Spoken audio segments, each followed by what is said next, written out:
A man who stole his dead friend's identity to dodge criminal charges, but it was just a matter of time before he was caught. Hear how a cop killer actually helped him turn his life around. I'm Elisa Jaffe. I'm Kent Phillips. Now here's your Queen of Soaps.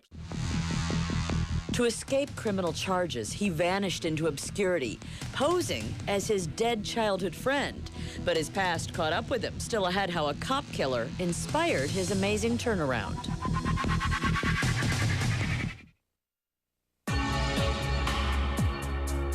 Not many have led a life like today's guest. His story includes run-ins with the underworld of drug smugglers, corrupt government officials, and a long, strange trip through the federal prison system. But Don Kirchner's life was altered years before when he arrived home from a high school play, and we were all just talking backstage how this is some of the similarities that you and I have at around the same age. You come home from this play, and what do you find?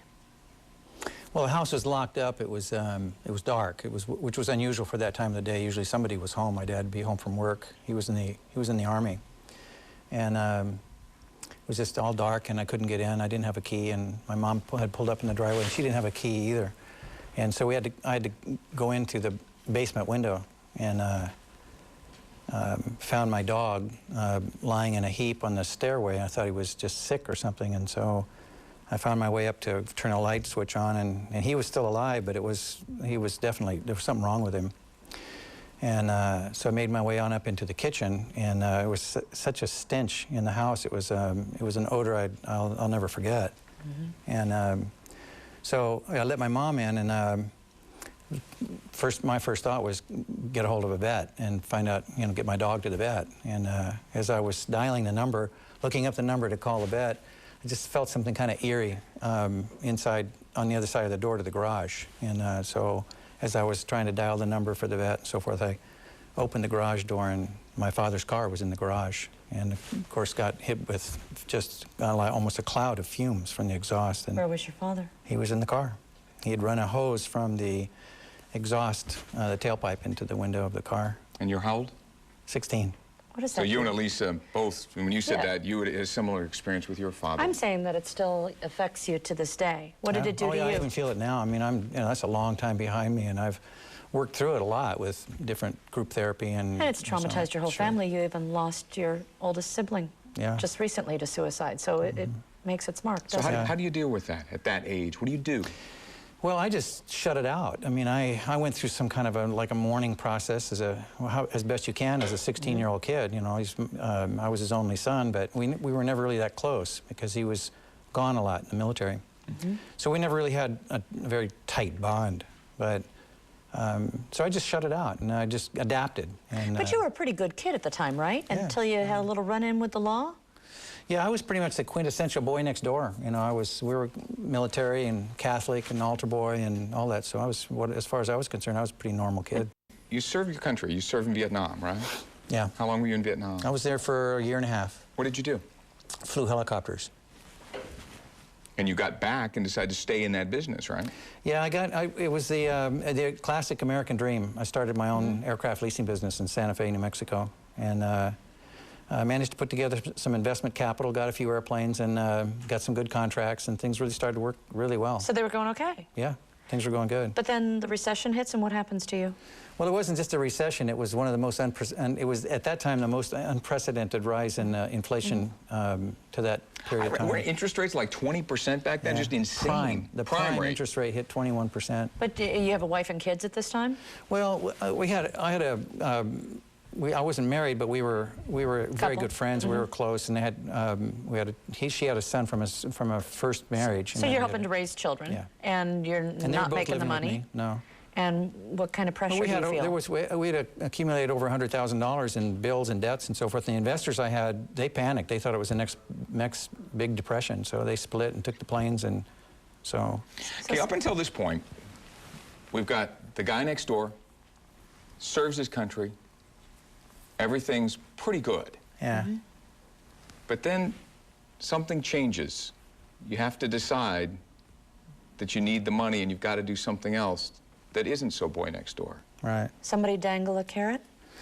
Yeah, they did, but there was also a part of me that was, like I said, was always not trusting that the system would work right, and I always had to come up with my own angle and my own way of doing things. And as long as my intentions were good, and the ends would justify the means somehow. But what was offered to you?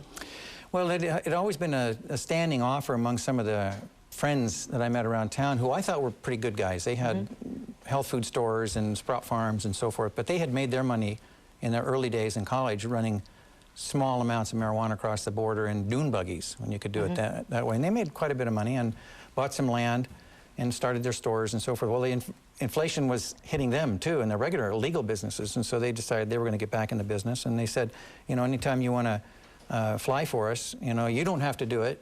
You just fly us around.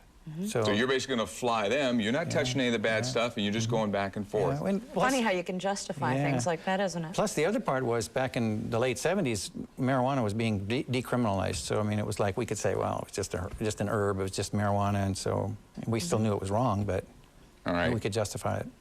In just a moment, decision time. Yeah. You got to decide. Do you stay the boy next door? Life of crime. When we come back.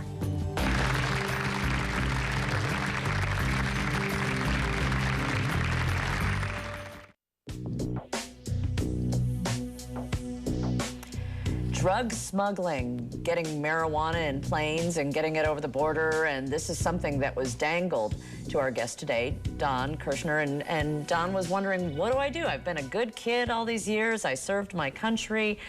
He'd lost his father, so he'd been through some trauma. But all of a sudden, are you in conflict when this old man comes to you and says, hey, why don't you do this? You can make some money flying these planes. Well, yeah, there was a lot of conflict going on all the time, but and it didn't quite happen like that. I started working with these younger guys that I could relate with, because they were good guys, you know, and as long as I was just flying them around, I was legitimate, and so I was able to justify it. So you were okay. You're flying them around in small planes and doing what exactly? Flying them to Fort Lauderdale, Florida, where the old man, as I call him in my book, and his organization, which is much bigger, where I meet him. So. I was still into that patriotic boy next door kind of thing, you know. I'll start my own business and all-American guy who's the American dream and all that so stuff. Is it the attraction, the money? You would think so. It was certainly the more obvious reason for it, but for me, as I found out later on, doing a lot of self-growth work and so forth, there was misguided loyalties. I was looking for a father figure. I was being a father figure. So this guy becomes your father figure. He was like a grandfather to me. You know, he was just a classic good guy. You see the nice guys that are in the mafia type movies and so forth. He was like that. But this is really, when you say it's a big deal, I mean, this is a bigger organization than people even understand. And a lot of people might not know some of the names who are involved, but explain how big of a deal it is on today's standards, for your viewing audience, anybody who's seen the movie Clear and Present Danger, that was based on some real people. These were the people. Your life is like a movie. I want to fast forward a little bit to a point where you're doing this, you're flying these drugs back and forth, but there's a big drop.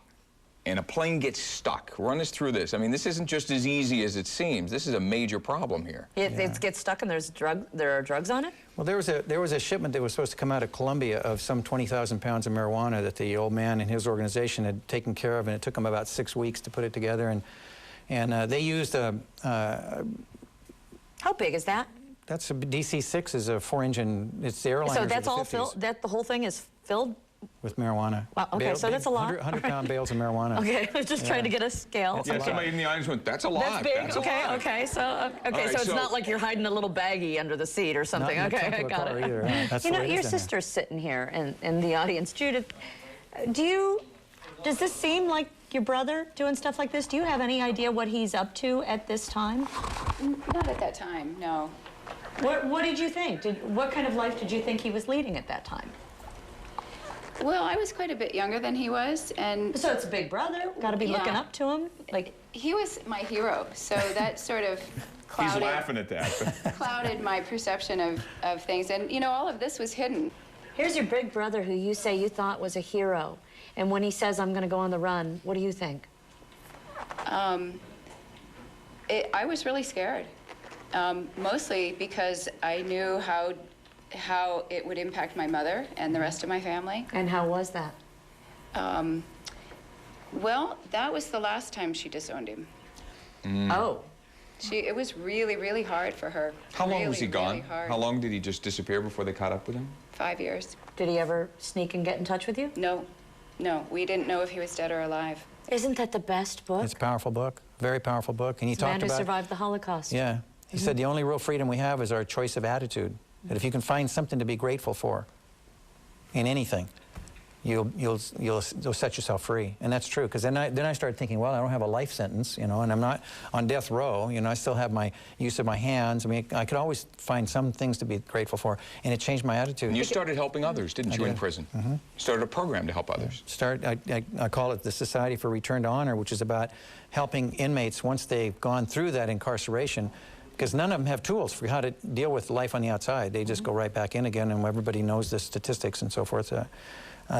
So I realized that if I could come up with something, I was determined to make something positive come of the experience.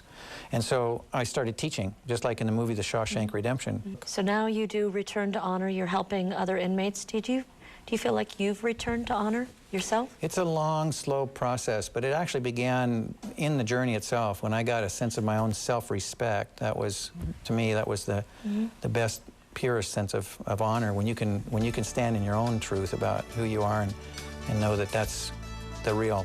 There's a movie coming out about you. We'll tell everybody about your book. A pleasure to meet you. Yeah, thank you. Thank you, Tom. We'll be right back.